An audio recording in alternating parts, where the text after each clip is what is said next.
Patna city के चकनूरी गली स्थित ऐतिहासिक कबीर मठ में सद्गुरु कबीर प्राकट्य समारोह श्रद्धा और भक्ति के वातावरण में संपन्न हुआ। कार्यक्रम का आयोजन महंत मन भांग शास्त्री के नेतृत्व में किया गया, जिसमें बड़ी संख्या में संत महात्माओं और श्रद्धालुओं ने भाग लिया। समारोह को संबोधित करते हुए विश्व कबीर मानव उत्थान मंच के अध्यक्ष आचार्य परमानंद साहिब ने कहा कि वेद, उपनिषद और भागवत जैसे धर्म ग्रंथ मानव कल्याण, सदाचार और नैतिक जीवन का मार्ग दिखाते हैं। उन्होंने कहा कि वेद निंदनीय नहीं है, बल्कि आर्षि मुनियों की तपस्या और ज्ञान का अमूल्य परिणाम है, जिनके संदेश आज भी मानव समाज के लिए प्रासंगिक हैं। आचार्य परमानंद साहिब ने भगवान श्री कृष्ण के गीता संदेशों और सद्गुरु कबीर की शिक्षाओं को अपनाने का आह्वान करते हुए कहा कि प्रेम, मानवता और जन कल्याण ही सच्चे धर्म का आधार है। उन्होंने कहा कि वेदों में वर्णित मातृ देवो भव, पितृ देवो भव, आचार्य देवो भव का संदेश आज भी मानव जीवन को सही दिशा प्रदान करता है। समारोह में भजन, सत्संग और आध्यात्मिक विचारों के माध्यम से श्रद्धालुओं ने धर्म और मानवता के संदेश को आत्मसात किया। इस अवसर पर किसान नेता एवं पूर्व मुखिया रमाकांत सिंह सहित कई संत महात्मा, समाज सेवी और श्रद्धालु उपस्थित रहे। G19 टीवी मानवाधिकार क्रांति के लिए शुभम कुमार सिंह की रिपोर्ट। ओम सहनावतु सहनौ भुनक्तु सह वीर्यं करवावहै तेजस्विनां धीतमस्तु मा विद्विषावहै। सर्ववेदांत सिद्धांत गोचरं तम गोचरं गोविंदं प्रमानंदं सद्गुरुं तं नमाम्यहम्। वसुदेवसुतं देवं कंसचाणूरमर्दनं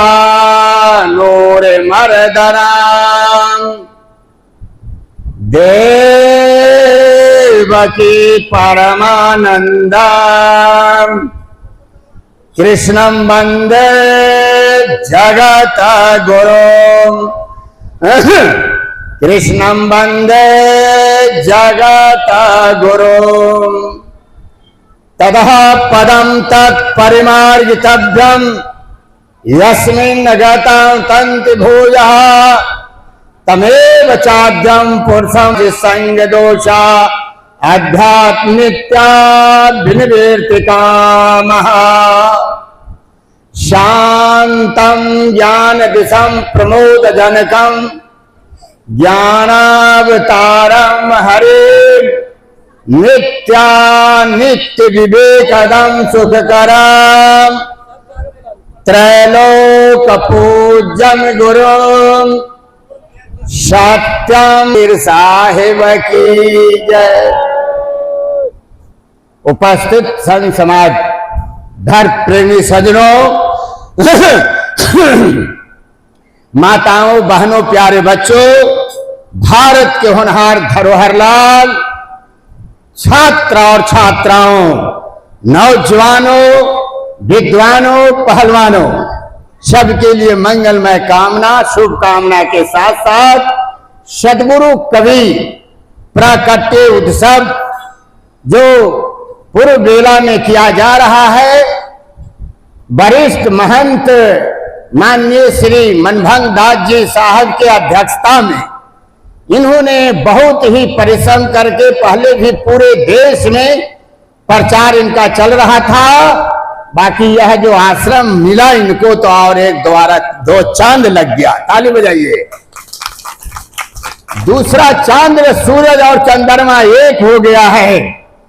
जहां जब से महंत मनभांग दास जी इसको कर रहे हैं कार्यक्रम, हमने कहा कि जब आते थे तो गाड़ी की बड़ी परेशानी होती थी, अब बहुत अच्छा व्यवस्था हो रहा है। भक्तों को चलिए जो सुन रहे हैं आ जाए, भोजन छाजन हो गया है और लोग नेता लोग भी आने वाले हैं। हमको आधे घंटा मात्र रुकना था तो उन्होंने कहा कि 3 बजे से थोड़ा सा रुकिएगा, 3:30 हो रहा है।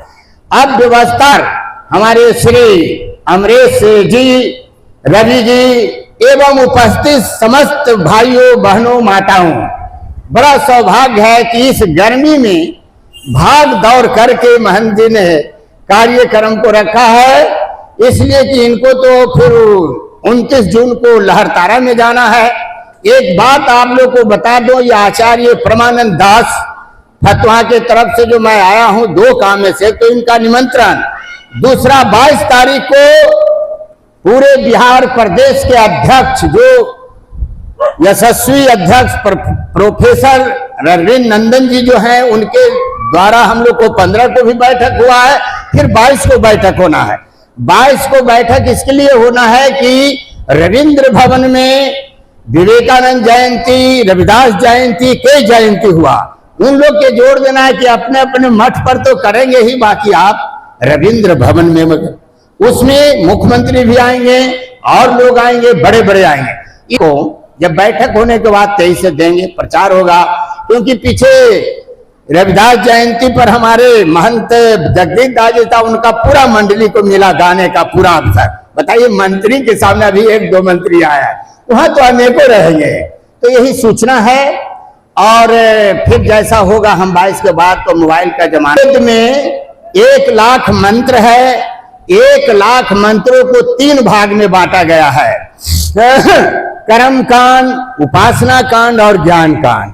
कर्म कांड के लिए 80,000 मंत्र है, उपासना कांड के लिए 16,000 मंत्र है, और ज्ञान कांड के लिए मात्र 4,000 मंत्र है। आज यदि हम इस सब पर यदि विवेचन करें तो बहुत लंबा होगा, बाकी मैं एक सार तत्वों में बताया।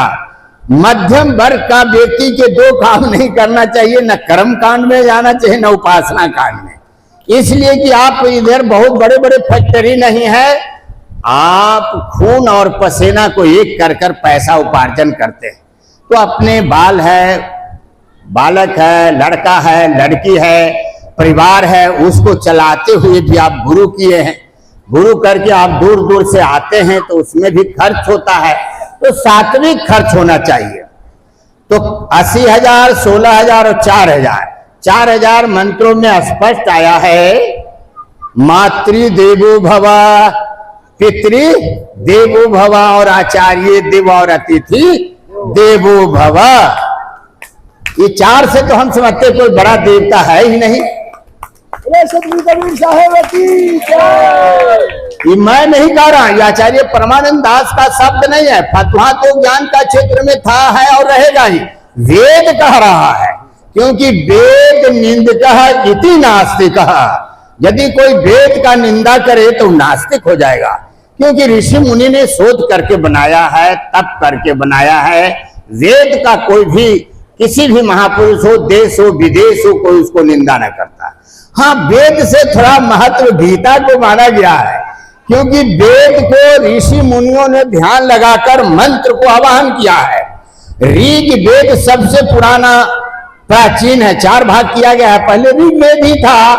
तो ऋग वेद का 8वें मंडल, 9वें मंडल में माताओं, बहनों, स्त्रियों को आया है कि ध्यान लगाकर जाप करके मंत्र को आवाहन किया है, जो आज लिखित है।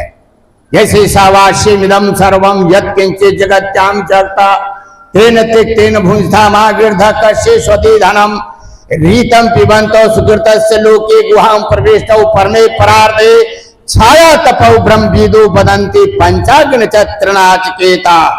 ऋग्वेद का 8वां मंडल का है। तो इस पर यदि हम ज्यादा लंबा जाएंगे तो नहीं होगा, हमको कहना है समाज सुधार की बात होना चाहिए।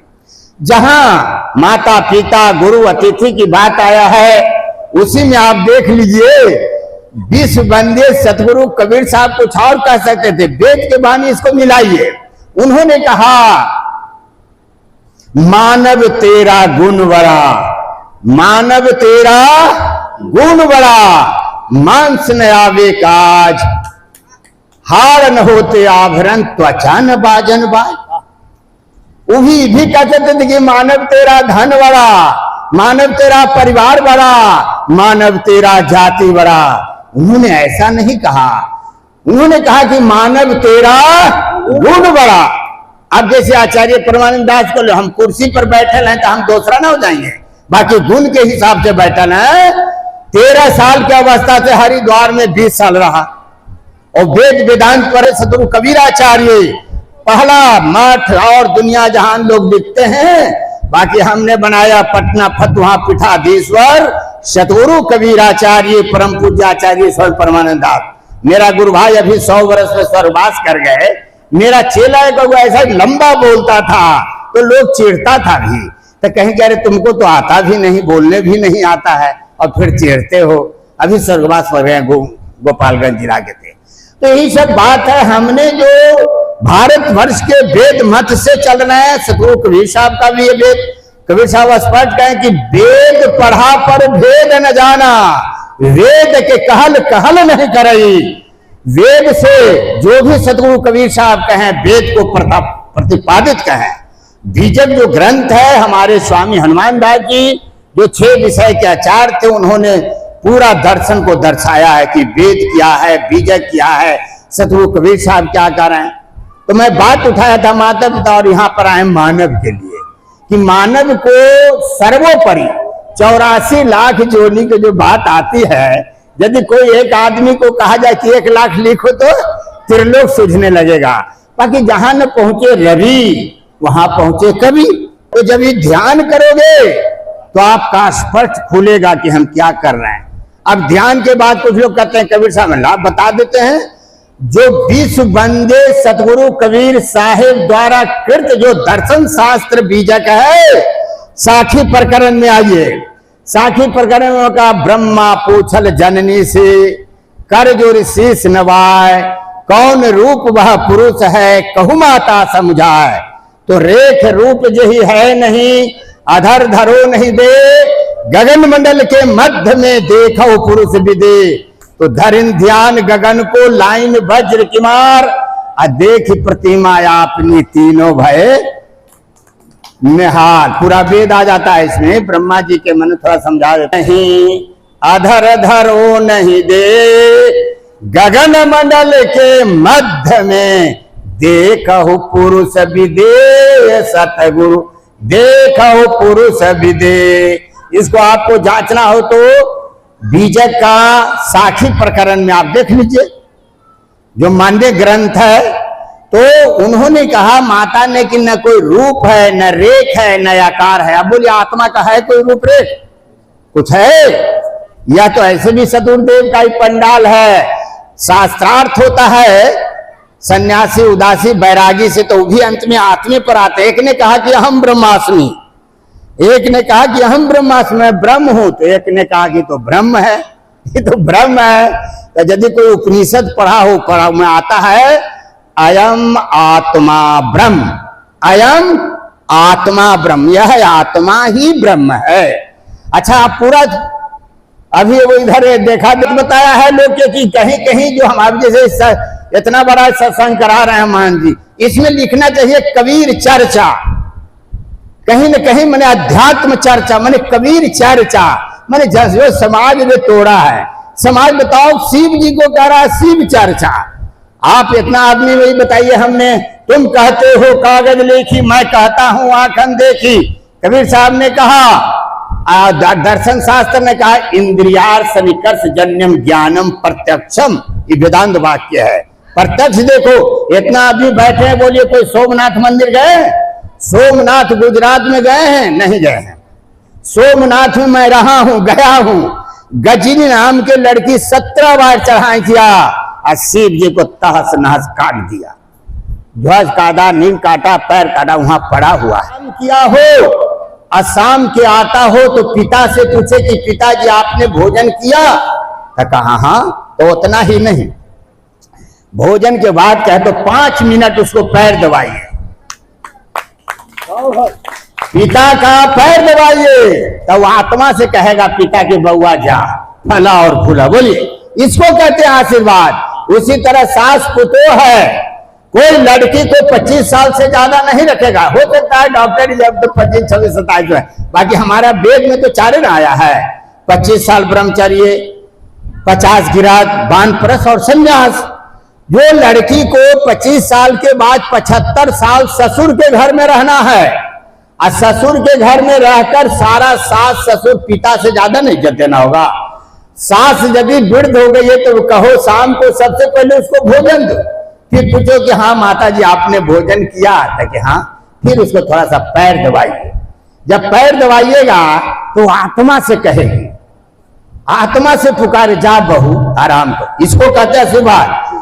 बोलिए कलाकार जी, छोटन जी, कोई गलती तो नहीं हो रहा? गलती होगा तो बाद में हम जाएंगे गरीब, बोलिएगा। चलिए बोलिए सदगुरुदेव की।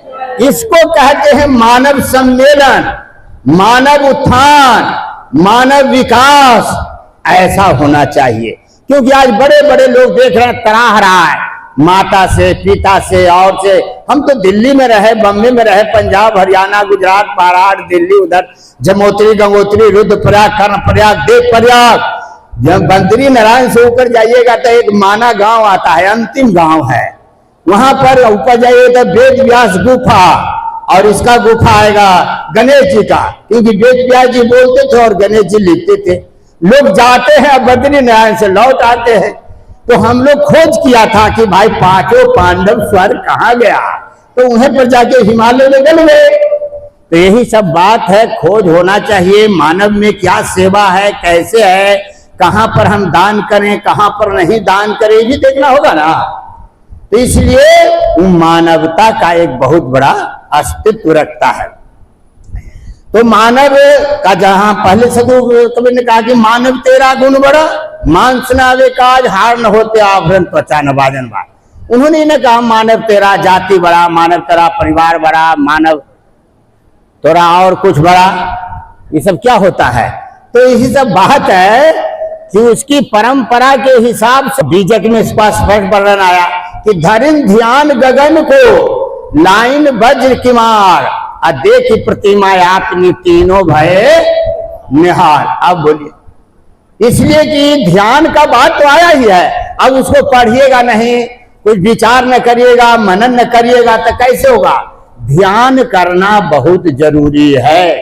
इसलिए मैं अभी पीछे बताया कि जो व्यक्ति 10 बजे 11 बजे तक सोया है तो 6 बजे जागो, उसको ध्यान करो। जो व्यक्ति भोर में, शाम में काम क्रिया किया है, उसके बाद यदि भोर में जागे, हाथ पर जो लोग उससे निवृत्त हैं, वृद्ध हैं, नौजवान है, उसको ध्यान करना चाहिए। आया कौन ध्यान किया? तो ब्रह्मा धरिन ध्यान गगन को, लाइन वज्र किमार, देखी प्रतिमा आपनी तीनों भय निहार। वह ब्रह्मा विष्णु जब ध्यान धरे तो और क्या कहा जा सकता है? जो वेद पर जिस पर आया, गीता ज्ञान से ही चल रहा संसार है, यह मोह माया कष्टमय तरनाज से संसार हो, वह बैठ गीता नाव में सुख से सहज में पार हो। ये अब आपको पद में हम अति बना के बोल रहे हैं।